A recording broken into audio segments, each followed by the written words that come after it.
yeah, let's strip it back to basics. So, you know, maybe some of the people on tonight have never made beer before. So what does that mean, and what do you need, and how do you start? Over to you. Okay. Well, there's some basic ingredients. You need water, you need a sugar source, you need some yeast, you need some hops. That's about it, really.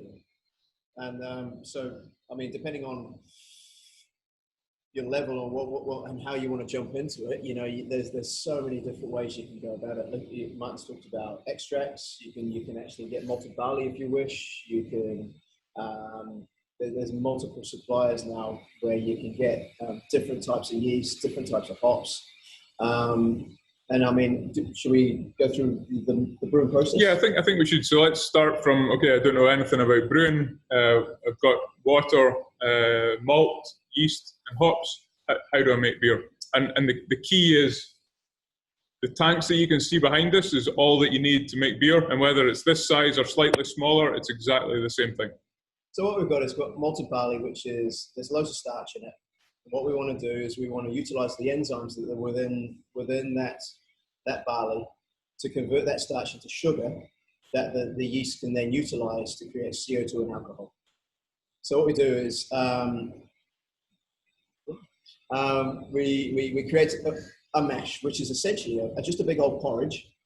We've already cracked the barley, so we've opened it up so we can let the water infuse into our barley and sort of activate those enzymes that we're looking for to turn the starch into sugars. So we usually mash for about an hour, depending on what we're going to do. The temperature range depends on how you want your end beer to turn out. But say standard range is, say, 65 degrees. Okay, so we'll mash that for an hour. We'll then turn all of that lovely starch into sugars, and then we're essentially just going to drain it off into a kettle. Yep. We're going to boil it. We're going to rinse it so we get all of the sugars that we require. We're going to boil it because we want to sterilize it. At that point, we can add hops at different stages through the boil, depending on what we want. I'm a big fan of late hopping, so all whirlpool, sort of lots of aroma and flavor. And then we're going to cool that down as quickly as we can, put it into our fermenter, and we're going to add yeast. And depending on whether we want to do lager or ale, we're going to ferment it at different temperatures. Say, for instance, a lager, we ferment at, say, 9 degrees, an ale, say, at 19 degrees. And that's essentially all you need to do. So, in essence, it's a super simple process, taking your malt, adding water, separating the sweet liquid from the husks of the malt. You then boil it, you add the hops during that boiling process at different times. If you add them early, you get the bitterness. If you add them late, you get more flavour. You then cool that liquid down, separate the hops off that, take it down to between 10 and 18 degrees, depending on whether it's lager or ale. Add the yeast and then let it ferment out at that temperature for anything from sort of 3 days to 2 weeks, depending on what it is. And then a maturation period after that. You want to then draw yeast out from the beer, and then you get the clear beer on the top, and that's basically what you want to be drinking at the end of the process. Dead simple. Dead simple. It's like playing a guitar. Everyone can play a guitar, 3 chords, and you can write a song. It's the same thing. Yep. Okay. So that's it in its simplest form. Yeah. Let's have a little look about home brewing and the equipment that you would need to do let's start from the very basic homebrew. What is it that I need? Well, the basic homebrew you can do with malt extract, and all you need for that is you need a tin or a bag of malt extract. I like that. Okay, so malt extract is taking that first process of the water and the malt. So it's getting the I guess fermentable sugar source. Instead of having to mix all that stuff together in a big kit behind you or in a slightly fancier homebrew kit, you can buy that pre-done by a manufacturer, right? Yeah, correct. So that takes out the first couple of steps and makes it dead easy. So you can buy malt extract or a hopped malt extract, which is the even easier source. And it's just evaporated sugar source from barley. So it's perfectly normal and natural to use. It's nothing fake about it, because they have to go through the same process. Yeah. All it is just shortening your time frames. So what you do is you get you take that, you take a pot, and you can either, there's a couple of ways you can do this. You just pour it straight into your fermenter and add hot water, and that will make it sterile enough. And then obviously you cool it down. Or you can add it to a pot on the stove, dilute it down and boil it if you wish, and then add it to your fermenter, and then depending whether it's got isomerized hop extract in it or not, you can add hops to that. And that's the very simplest form, and it'll make decent beer.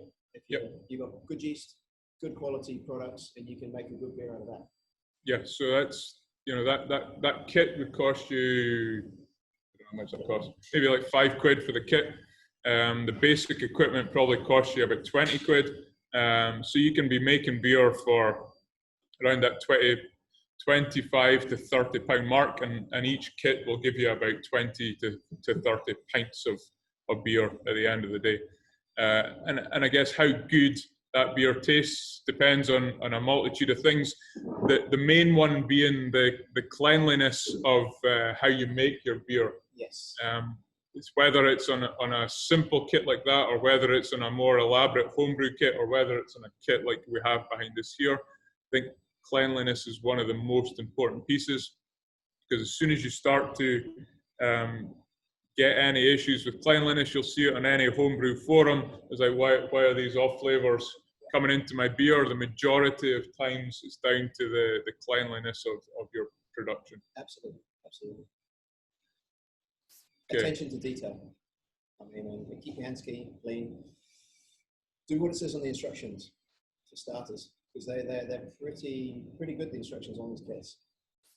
Yeah. Okay. So basically, homebrew can be as easy as that. So it's basically taking a tin that you then fill into a pot, fill it up with boiling water, let it cool down, and then allow it to ferment with the yeast at the right temperature. The other important factor in that, as well as cleanliness, is the temperature that you're fermenting your beer at, which also is very important. If it's not warm enough, if it's an ale, for example, it needs to be around that 18 to 23 degree mark. If it's too cold, it just doesn't start, and it won't ferment. If it's too hot, then you kind of will start to get some kind of crazy estery flavors, and then if it's really, really hot, then you'll start to get some probably bacterial and problems as well. So that covers, I guess, basic home brewing. What we'll talk about, I guess, a lot of the questions that might come in will be based on the more elaborate home brewing, which is basically from or all grain brewing. So that's actually buying in some malt, milling it down, or buying it in pre-milled, depending on how good your homebrew supplier is, and then taking that to your house with the right equipment. So I guess just touching a little bit on equipment. When we've done brewing here in Ellen on our homebrew kit, so we actually have a Brew Magic kit here in Ellen. It's something that we used way back at the start when James and myself got into brewing. It's a really great piece of kit. It's awesome for making beer if you want to do a lot of batches. It's quite expensive though, so it's a few $1,000s. I think even depending on the scale now, to probably like $20,000 if you want to get a souped up version with all the electric pumps and the little PLC that controls your data points and takes your temperatures and logs that detail. But basically, if you spend probably £500, you can get a decent setup for all grain. Once you have a nice setup, the key is always ingredients. So you want the best malt, you want the best hops. I mean, we're very lucky in BrewDog in that we have incredible relationships to get some really great hops and stuff. But to be honest, it's really important. So the better your raw materials, the better chance you have of making great beer. You can always make shit beer with great ingredients. It's really hard to make great beer if you've got shit ingredients to start with. So a few things that we'll talk about now, just quickly. Pick up some of these things. So this is Yakima Chief's. The sun's really crazy here. Sorry if you can't see that. This is Yakima Chief's booklet on hops, and all these things are downloadable off their website. So go on to Yakima Chief's website, go on to Barth Haas' website, and go on to the other guy's website, Hopsteiner's website. So they're like big hop merchants, and all these people on their websites have an awesome breakdown of the hops that they sell into trade, but also what it does in terms of flavor profile, in terms of beers that they work super well in. So take advantage of all these incredible free sources of information. Also in terms of homebrew shops that you can buy great stuff. It's been a while since I've bought something off a homebrew shop, but like there's the homebrew shop, there's Homebrew online, there's Brew Store, and one I always liked when you're in that phase of like scaling stuff up and you want to do some unusual stuff is browland.com, which I think is based in Belgium. It's BROUWLAND.com. They're really cool for finding some. Oh yes, we've got some great links coming up there on the messages there. Yeah, so definitely check out some of those for this equipment that you can use to make beer, but also B, the resources that some of them have for free. So they'll have things like recipe makers, which are really great. You know, when you start looking at the individual ingredients of water, makeup, and you know, getting the right water, mineral content, etc. It's great for that. You've then got things like the grist bill for making up your malts, IBU calculators, and even like pitching rates and stuff. So a lot of these places have great tools for making sure you're giving your beer the best chance. Brew UK is another good one. But this thing, I carry one. I have an old version of that. I carry it around with me, read it. But this is the one I'm gonna steal because it's new. It's got better varieties in it now. But it's invaluable, absolutely.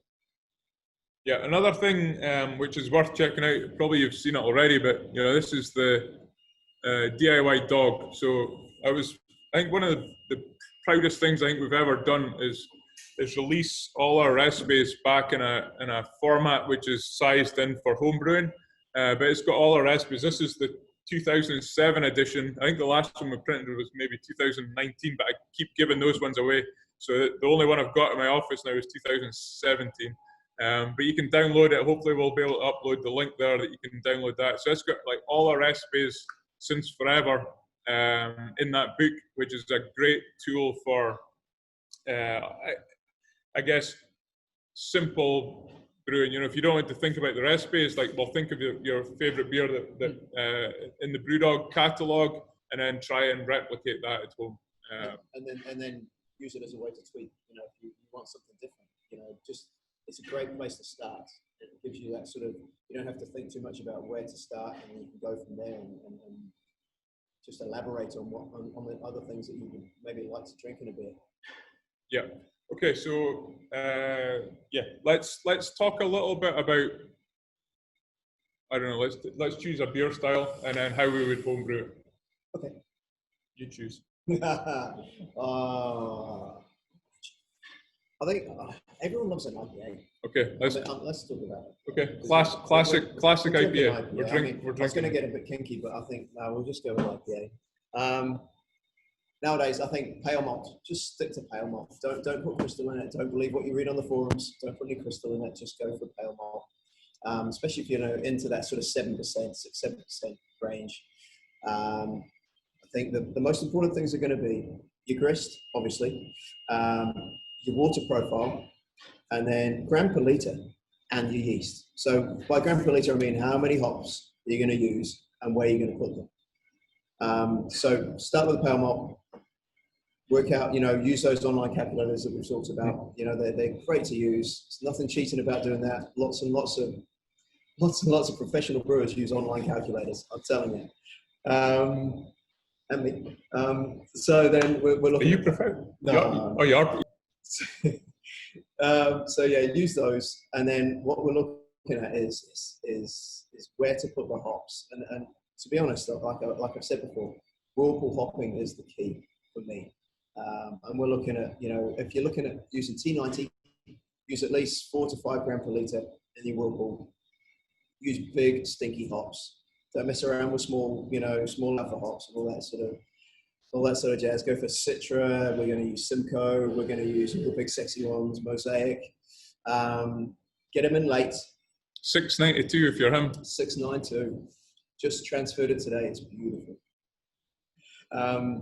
What else are we going to do? We're going to what about water profile for IPA? Okay, so if we're looking at West Coast, we're going to need at least 120 ppm calcium. I like to. There's 3 main things in an IPA for me. There's calcium, there's chloride, and there's sulfates. So what I'm looking for is at least 120 in my calcium ppm.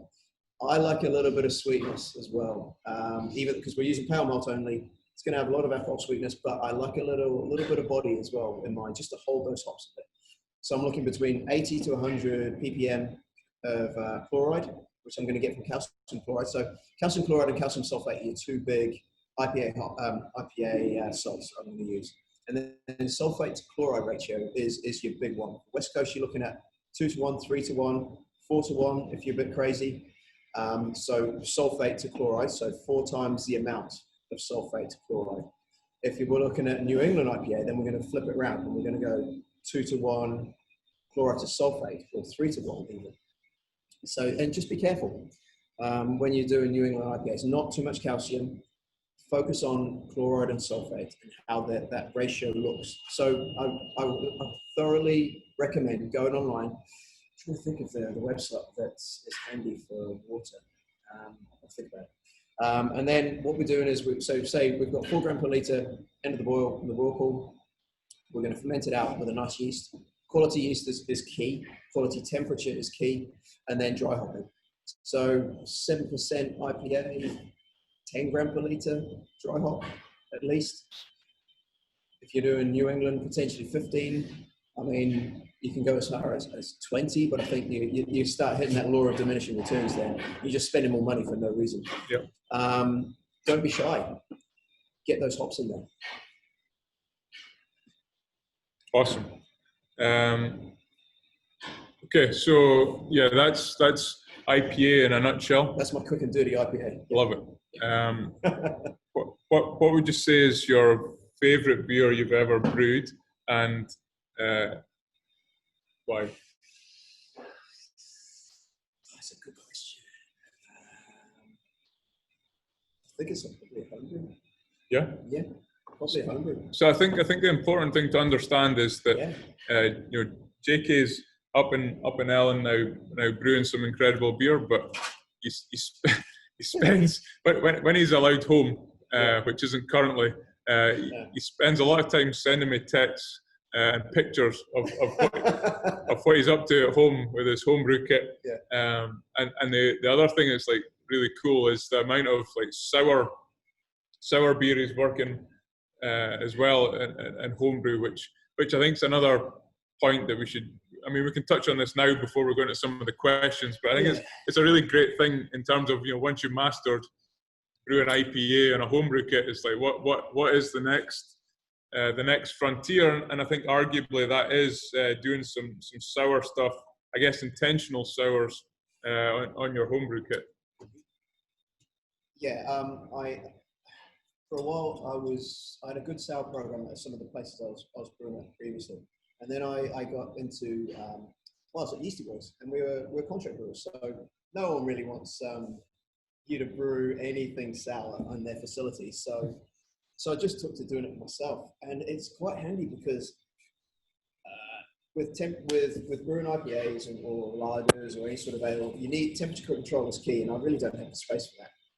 One of the best things about sour beer in my house is it stays at a constant temperature, which is no good for any other beer style but sours. So I utilize that, and what I do is I do wild captures. I use bottle dregs a lot.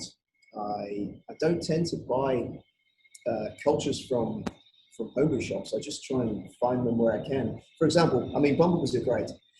They go from flower to flower.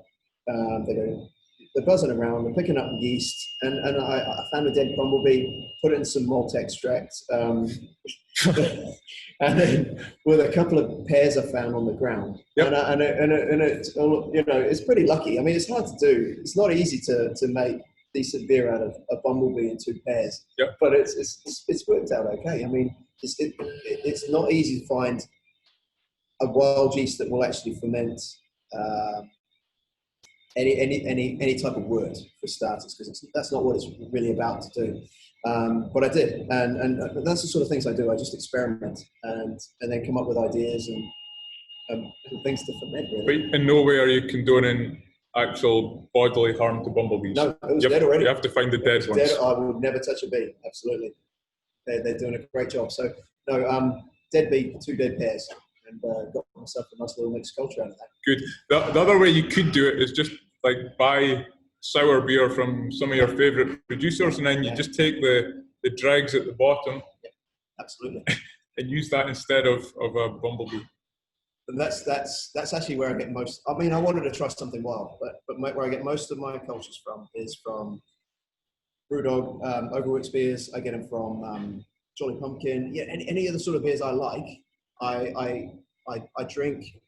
What I do is I drink about all the way down to about there, and then I put some cling film over the top, put it back in the fridge, because I can't be, you know, I'm usually drinking and I'm in no condition to be harvesting dregs at that point. So the next day I get up, make up a solution of malt extract. So I'm looking for something around about 1035 to 1040 start gravity, and I'm looking to just put in, if I've got this much dregs, give it a swirl, get it all mixed in, and then I'm looking to be put in, say, 30 mils. Then what I do is I put that in a warm cupboard, cling film back over the top, and I'm doing this in a sanitary manner, as much as I can. And then I just go back every day, give it a swirl, and it'll just start growing. It's the best thing in the world when you see you've drunk this beer and all of a sudden the yeast that's in it is actually starting to grow again. And then what I do then is I step it up. So it's rule of 10, isn't it? So you've got 10 mils, you can go to 100 mils, you go to 1 litre. But what I do is I take it slow, because we're talking about breaths and bacteria. So then I'm up to here, and then double that, and I'm up to there with some more malt extract. And I just keep working on it like that. Smell it. If it smells like nail varnish, down the drain. That's not what you want. And if it smells clean in a Brett kind of way, then you're good to go, and just keep on stepping it up. If it tastes like apple crumble sour, you share it with your friends. Yes, you do. Yes. One of my favourite beers, I think. That was great. No, I think the West Coast one, the hoppy sour. That was good. I like that. That was ace. Do you guys want to move on to some questions? Yeah, let's do some questions. Yeah. Okay, cool. We've got a few that have come through on the chat, and I'll head across to some folks as well, but we also got submitted a few in advance. So I'm going to send you some of the choice ones now. So first up, we're going to talk about kit. So quite a few people have been asking us what are the basic pieces of kit that they're going to need to start with, but also what are your thoughts on the all-in-one systems, and should I buy a Greenfather?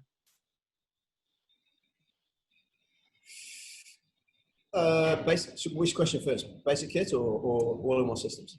Let's do the whole thing. So, let's talk about what would be your ideal sort of setup. Would you prefer to go for an all-in-one kit that you can buy ready-made, or would you prefer to set up your own system? What would be your sort of your best approach? Yeah, I mean, basic kit is you need a pan that's roughly 20 litres. Basically, a jam pan. That's what I always used to steal from my mum. And that's something that you can make a syrup kit with. So it's heat it up, fill it, cool it down, and then you're putting it into one of the plastic or glass fermentation. Probably the cheapest ones now are like a fermentation bucket. You allow your fermentation to happen in that. You can then, if it's a slightly more expensive one, it's got a tap in the bottom, so you can drain off the clear beer over the yeast that'll settle out to the bottom, and that's basically the sort of minimum equipment you need to make and ferment a beer, and then it's just increments from that.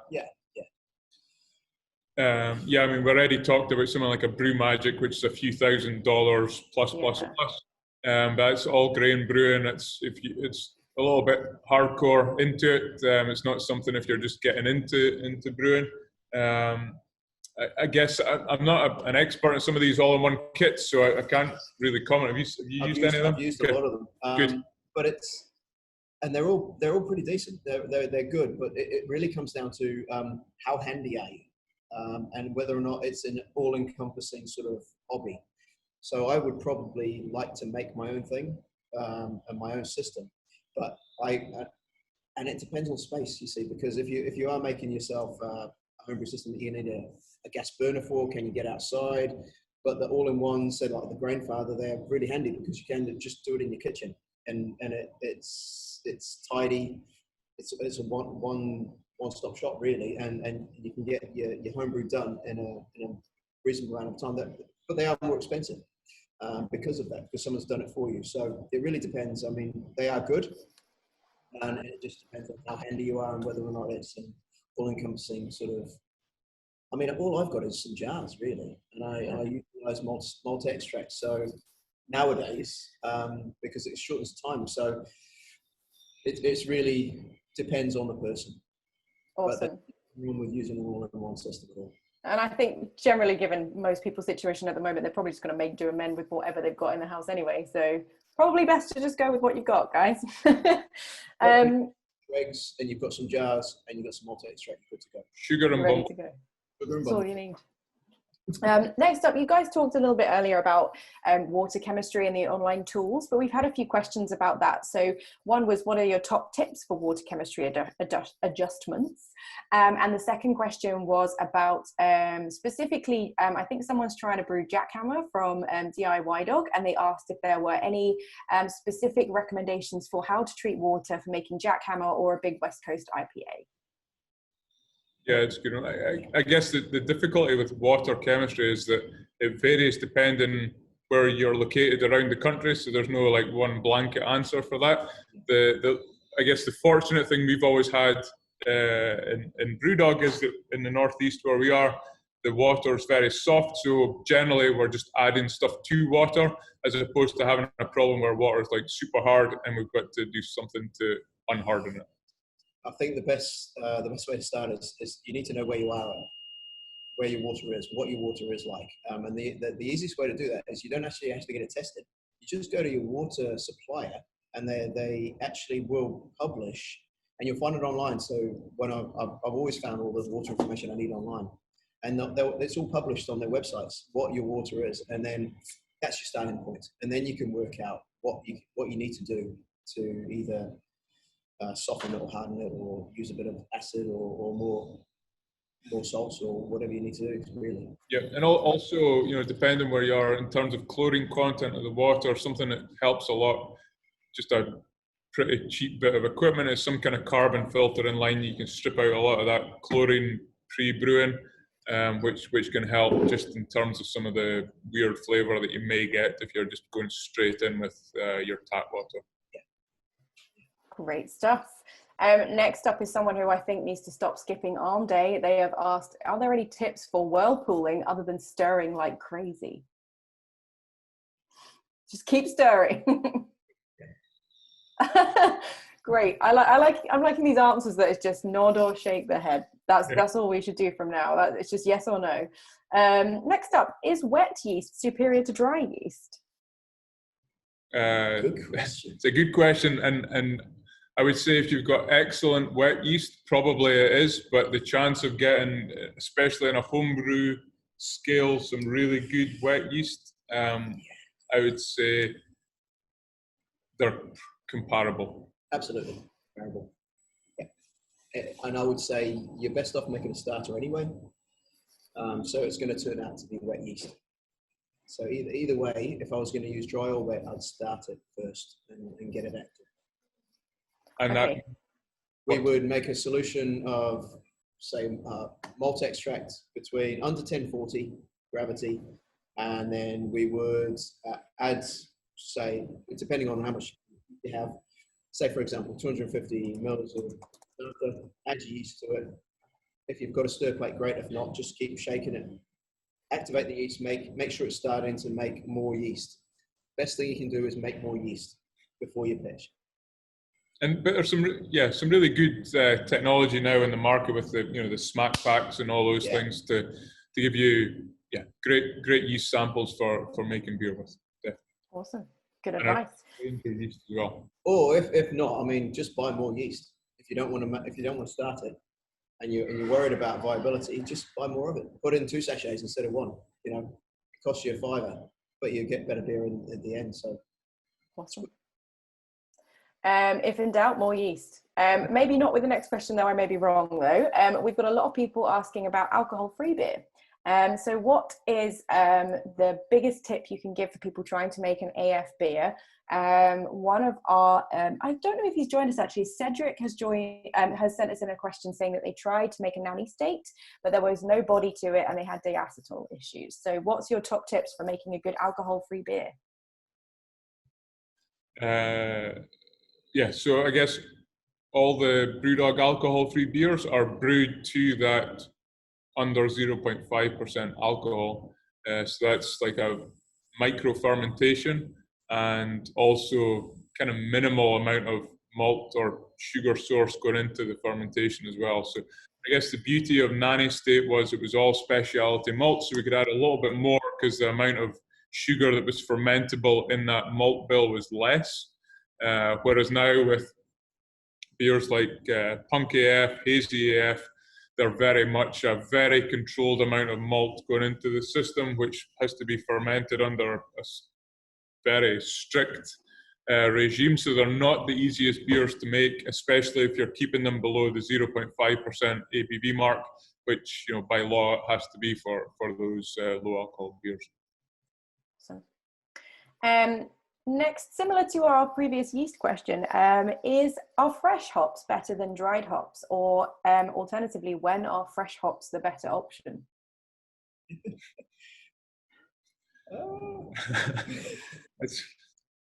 I think it's tricky in homebrewing as well because you have to use so much more fresh hops than dried hops. So your losses are huge. How I don't know how you get a good source of fresh hops unless you're based in somewhere in Yakima Valley or Washington State, or maybe if you're right down in Kent or Hereford or somewhere that you've got hops in your doorstep. Fresh hop at all is very difficult for any brewer. Getting that hop that you can put straight off the vine into their beer is difficult. So I would say if you're homebrewing 100%, just stick with great quality dried hops. Well, I am so impressed by the people that we've got joining us tonight because we've just asked that question and the chat is full of people who've grown their own hops. Oh, yeah. So grow them yourself, grow your own hops. I planted a Citra last year, hoping it will work well this year. So bravo to our attendees this evening. I think the key then is to times it by 5, what you usually use in volume, and then go with that at least 5 times as much as you usually use. Yeah, I mean, we're based in the northeast of Scotland. The best I can do is grow my own barley. Hops, not so much. Yeah. I think, Martin, someone is after your job because someone has asked how they can scale up. So what are the measurement rules that should apply to various ingredients if you're looking to produce more beer? Yeah, I mean, the beauty of the recipes is that they are literally scaled down versions. As you scale up, depending on your system, then, hopefully you'll find some slight efficiencies as you scale up. But to be honest, it's more or less a straight line as you increase the volume. Hop utilization is tricky sometimes because as your vessels get, so for a whirlpool, for example, homebrew kit will lose temperature quicker than a 300 hec kit, and so your utilization will be higher on the 300 than it is on the 20 litre. That's just something to keep in mind. Yep. Yeah, 100%. So we have some special things in our brew kits that allow us to take temperature out between different vessels so that we can maximize the amount of hop flavor that retains during the brew house process. But yeah, it's a really good point that if you are on a 25 litre system, it's not insulated for one, and then it'll lose heat pretty quickly. So I think a lot of people who are newcomers to homebrewing might find that darker beer styles are generally more forgiving. I'm sure most people won't mind me saying that. But one person has asked, what is the best way to ensure brightness and clarity in beer when homebrewing? Yeah, make it dark. Then just don't. Yeah, I mean, a few things. I mean, basic brew house techniques that, like getting the burl off during your start of your lautering process, but depending on how sophisticated your brew house is, then basic things like making sure you got a flocculent yeast and being able to get that to drop out after fermentation. Temperature control again is quite key to that. So if you can drop the temperature after fermentation, you should be able to sediment a lot of that stuff out. A good boil and then a good separation after your boil as well is really important, again, for dropping out things that if you carry them all through will just give you a hazy beer at the end of it. So that's a couple of basic ones. Mash pH, get your mash pH right, that'll help. What you can do is transfer. I mean, I used to use corny kegs. I would transfer from the fermentation bucket into a corny. I'd purge it first with CO2. If you take it off that yeast, and then as soon as you start, it's strange. I don't know why this is, but you take it from the fermentation vessel into another vessel, it seems to drop right quicker for some reason.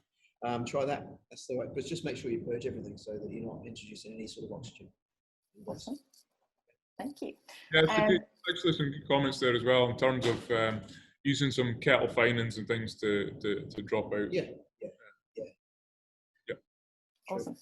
We have a whiskey lover in tonight who has said that they wondered whether you could brew beer with other things alternative to grains, such as oats and corn. What would be your recommendation if you were to want to brew a beer reminiscent of whiskey?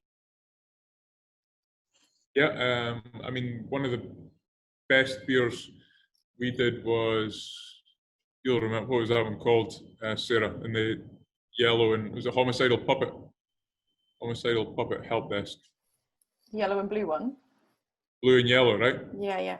Okay, so that was, I think, if I crap with names. Anyway, that was a beer that was supposed to represent a rye whiskey. Which we were then going to use that beer to make a whiskey sour beer. It tasted incredible after we did the first stage. We didn't finish it off. But yeah, that was using, I think, 25% rye in the grist. And then we then aged that beer in rye whiskey barrels as well. So, yes. Robert Scott has joined us this evening, and he actually has a bottle with him. Robert, have you tried it yet? No, not yet. I just got it today. Got it today? Yeah. Was it the right beer? I think it is, right? Homicidal Puppet Help. Nice. Yeah. Great. Nice one. Good stuff. So let's open it up to a few folks who are with us this evening before we wrap up with the final few questions. So if anyone would like to ask a question directly to Martin and JK, just give me a wave and we'll unmute you. So start waving at me now and I will start pacing through. Here we go. Rob Smith. Bear with me a sec. Oh, Rob Smith, how's it going? Oh, very well, thank you. Good stuff. Are you drinking with us this evening? I am, yeah. I'm on an Elvis juice at the minute. Oh, very good. Nice one. Looks very fresh to me as well. What's your question? I've always struggled with carbonation. I follow the guidelines that I find, and all my beers seem to be too flat. Are you force carbing or are you re-fermenting? I'm trying to add sugar into the fermentation barrel at the end. Okay. The biggest thing I find is that with failed re-fermentations is add some more yeast, add some fresh yeast before you bottle it. Because often, I don't know what yeast you're using, but sometimes the yeast is knackered. It's just done a full fermentation. Maybe the viability is not great. If you're following the instructions and you put in the right sugar amount, the main reason will be that the yeast isn't active enough, and that I used to always advocate, you know, even if it was bottle re-fermenting in the brewery, it would be re-pitching. And then I'd sort of calculate the amount of the cells I would need per bottle to get a good re-fermentation.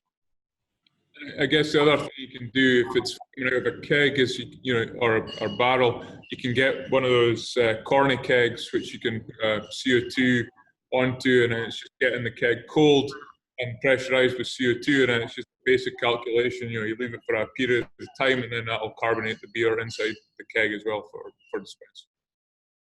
Thank you. Yeah. Awesome. Thanks very much, Rob. Has anyone else got a question that you'd like to ask? Give me a wave. Hey, Sean Parker, we're going to you now. Were you drinking with us this evening? Well, I did have a homebrew Munich Dunkel, which is now dead. Ooh, how was it? My question is around the Hazy Jane particularly. I noticed on a DRI Dog there's like a 25-minute mash time versus the typical 60 to 90. What's the benefit of doing that? The shorter mash time impacts the fermentability of the wort. So if you to convert starch to sugar, if you get to the point, the longer you mash for, the more fermentable your wort becomes. So if we can shorten it we're looking for body at the end of the brewing process. So and we'll be looking for, so that's why basically we're just looking to shorten that period so that the end beer comes out sweeter. There's more unfermentable sugars in it. Does that answer your question, Sean? It does. Yeah, it does. Thanks. Awesome. Thanks very much. Have we got anyone else we'd like to ask a question? Let's see if we've got anyone waving. Let's just scroll back through to the start. Anyone else got a question for our guys here this evening? Ooh. Oh, here we go. Adam Tickner, hit us with your question. Hiya. I'm really limited for space, but so I was just wondering whether there's a way I can either reuse yeast and get some temperature control, because I'm currently just using a brew in the bag and a big pot. So say again, you're looking to reuse yeast? Yeah, I'm really limited for space, so I'm just wondering if I can get any tips on either reusing yeast and getting temperature control. But as I've only got a bottle in the bag because I just haven't got the room. Right. So yes, you can reuse yeast. You can either harvest it or just rebrew on that yeast cake if your sanitation is really good. Temperature control is tricky. I mean, yeah. What are you doing at the moment? I've got a big plastic bucket of water with a fish tank heater. Okay. So you're actually increasing the temperature. Yeah, I can only really get it to maybe 22. I can't get it much below 22 degrees. Oh, that's okay. Well, that's about all you need. So. Okay, cool. I thought you meant you wanted to keep it cooler, so that's okay. No. Just make sure everything's sanitary. Really, that's the key. Yeah. Awesome. Does that answer your question, Adam? Yeah, fantastic. Yeah, thank you. Real good stuff. With your band, you just need to be careful that they don't overheat as well. I remember some pretty bad experiences having like one of those temperature bands that are supposed to keep it at a set temperature, and some of them are like really bad. So just be sure that if you have got something that's heating your little fermenter, that it is actually heating it to what you're expecting. Yeah. Brilliant. Something just kept heating. Yeah. 20 degrees. It was terrible. We've had a question in the chat about education. So do you guys want to just tell us a little bit about your academic experience of brewing, or whether you think it's something that you can be self-taught? Yeah, I mean, 100% it can be self-taught or taught by getting a job in another brewery. My background was I went to university originally to study distillation. The fact in Edinburgh is that the inherent what was the course is brewing and distilling. So I studied both by default, and eventually found that brewing was more fun than distilling. Although now I also find distilling very fun. Awesome. I think we've got time for one more question if anyone wants to wave at me. No, we want to know about you. Okay, I'm an ecologist. I used to work for the New Zealand government. Oh, wow. But then I think self-directed learning is fantastic. It's just read as much as you can. In the end, I just went to Siebel Domans. That's what I did. Yeah, I think it's the important thing, you know, if you care enough about what it is you want to do, then it doesn't matter if you've got formal education or you read a load of books. It's, you know, it's all about taste and it's all about working hard. Sweet, good stuff. Anyone want to wave at me for one last question, or I'm going? Oh, here we go. Jason's back. Jason, hit us with your question. Yeah, are we going to get a quarantine episode of the BrewDog show? It's a great question. You're going to get something in quarantine. It won't be the BrewDog show, but it'll be a beer coming reasonably soon that'll be made during quarantine. Excellent. Thank you. You're welcome. I feel like you're just teasing us now, Martin. Right. It wasn't supposed to be in quarantine, but now it is. Okay, cool. Well, thanks everyone for joining us this evening. Martin and JK, thank you so much. Have you got any last tips or tricks that you want to share with everyone before we go? Don't underestimate yourself as a homebrewer, because it's really hard to do. And don't. Your margin of error is so tiny that you're actually doing a really great job. Yeah, two crucial things for me is always cleanliness and temperature, whether it's in the brew house, whether it's in fermentation. Super important. And yeah, good luck. It's a lot of fun making stuff that you can then drink yourself.